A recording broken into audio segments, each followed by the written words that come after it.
नमस्कार दोस्तों, मैं राहुल एक बार फिर से आप सभी का हार्दिक अभिनंदन करता हूं। दोस्तों, आज मैं आपको बताऊंगा जब स्वयं महायोद्धा कर्ण ने दिया था कुरुक्षेत्र में गुप्त रूप से अर्जुन को जीवन दान। पर इससे पहले दोस्तों, अगर आपने अभी तक हमारा चैनल सब्सक्राइब नहीं किया है तो कर लीजिए दोस्तों, क्योंकि ये बिल्कुल फ्री है, बिल्कुल निःशुल्क है। और इसका एक फायदा यह भी है दोस्तों कि मैं जब कभी अपने YouTube चैनल पर ऐसे रोचक तथ्य या पौराणिक कथा अपलोड करूंगा तो ये सर्वप्रथम आपके पास पहुंचती है मित्रों, बिना किसी रुकावट या व्यवधान के। तो दोस्तों, अगर अभी तक आपने हमारा चैनल सब्सक्राइब नहीं किया है तो प्लीज कर लीजिए दोस्तों। आइए दोस्तों, मैं आपको सुनाता हूँ इस अनसुनी कथा कथा के बारे में। दोस्तों, महाभारत के युद्ध में कर्ण भले ही अधर्म के पक्ष में खड़े हों, परंतु उनमें माता कुंती और सूर्य देवता का अंश था। दोस्तों, कर्ण ने कई जगहों पर अपने नैतिकता का परिचय दिया था। धमनियों में बहने वाला खून दूषित पदार्थ के सेवन से कुछ देर के लिए बुद्धि पर हावी होकर दूसरी ओर फेर देता है, परंतु इससे आत्मा सदैव के लिए दूषित नहीं हो जाती। मित्रों, आज आप कर्ण के संबंध में जो कथा सुनने वाले हैं, यह कथा सुनकर आप जानेंगे कि कौरवों के साथ अधर्म का मार्ग अपनाने के बावजूद कर्ण में नैतिकता जागृत थी। दोस्तों, महाभारत के युद्ध में भीष्म पितामह ने यह शर्त रखी थी कि जब तक कौरवों के प्रधान सेनापति हैं, तब तक कर्ण कौरवों के पक्ष से युद्ध में हिस्सा नहीं लेंगे। भीष्म पितामह की शर्त के कारण कर्ण अपने पड़ाव में बैठे युद्ध का समाचार सुनते रहते और छटपटाते रहते। दोस्तों, जब अर्जुन के प्रहारों से भीष्म पितामह बाणों के सरसैया पर पड़ गए, तब गुरु द्रोण सेना के प्रधान सेनापति हुए तथा दुर्योधन के कहने पर गुरु द्रोण ने कर्ण को इस युद्ध में हिस्सा लेने की आज्ञा दे दी। दोस्तों, अब कर्ण भी युद्ध में शामिल हो चुके थे और महाभारत का युद्ध अपनी चरम सीमा पर था। दोस्तों, भगवान श्री कृष्ण हर समय यह प्रयास करने की कोशिश करते रहते कि युद्ध में कहीं अर्जुन और कर्ण का एक दूसरे से आमना सामना ना हो जाए। दोस्तों, एक बार कुरुक्षेत्र में अर्जुन और कर्ण का एक दूसरे से सामना हो ही गया तथा दोनों एक दूसरे पर तीरों की वर्षा करने लगे। दोस्तों, कर्ण अब अर्जुन पर हावी होने लगे थे। कर्ण ने अर्जुन पर अनेक तेज बाणों से प्रहार करना शुरू कर दिया। दोस्तों, कर्ण का जब एक भयंकर आघात अर्जुन पर आया तो श्री कृष्ण ने अपना रथ नीचे झुका लिया।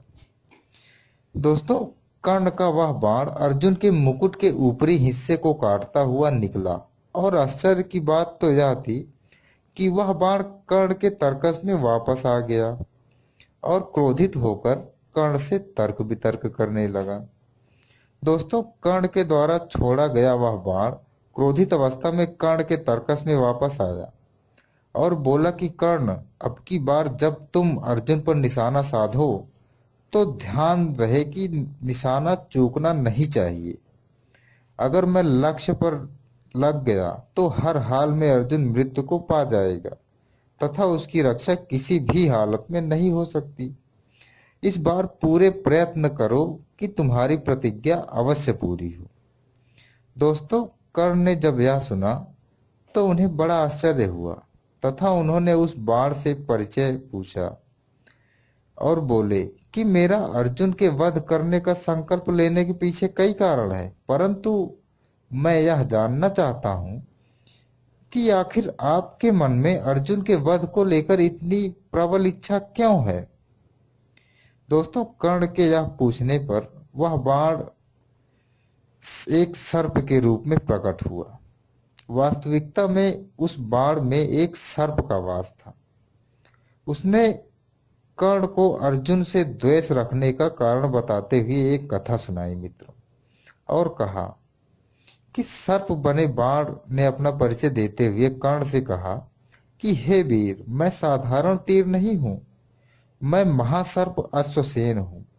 अर्जुन से प्रतिशोध लेने के लिए मैंने बहुत लंबी साधना और प्रतीक्षा की है, इसलिए आज मैं तुम्हारी तरकस में हूं, क्योंकि एक तुम ही हो जिसमें अर्जुन का सामना करने का सामर्थ्य है। दोस्तों, उस बाण ने आगे कहा। सर्प ने।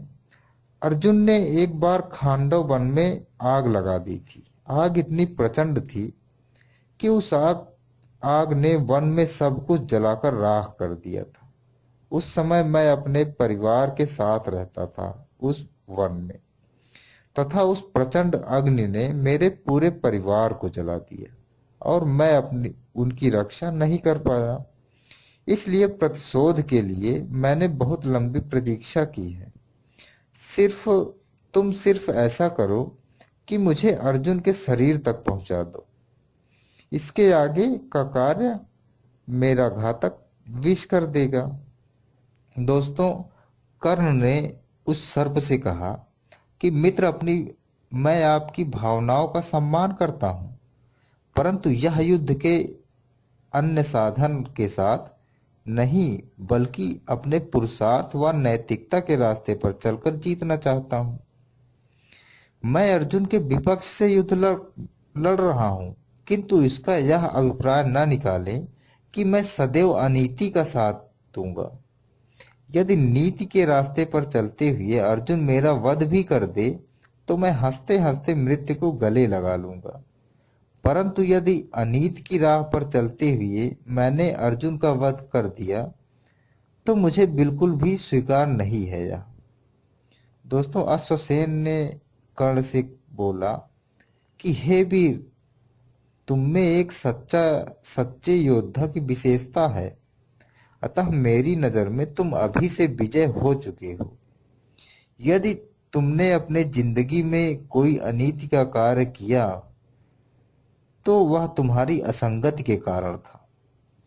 यदि आप इस युद्ध में पराजित भी होते हो तो आपकी कीर्ति हमेशा हमेशा के लिए बनी रहेगी। यह कहते हुए वह सर्प अदृश्य हो गया। दोस्तों, यह एक ऐसी इकलौती घटना थी जब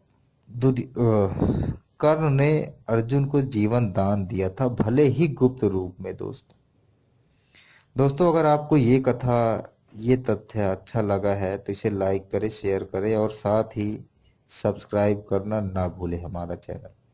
इसी के साथ मैं राहुल आपसे विदा लेता हूँ। नमस्कार, शुभ।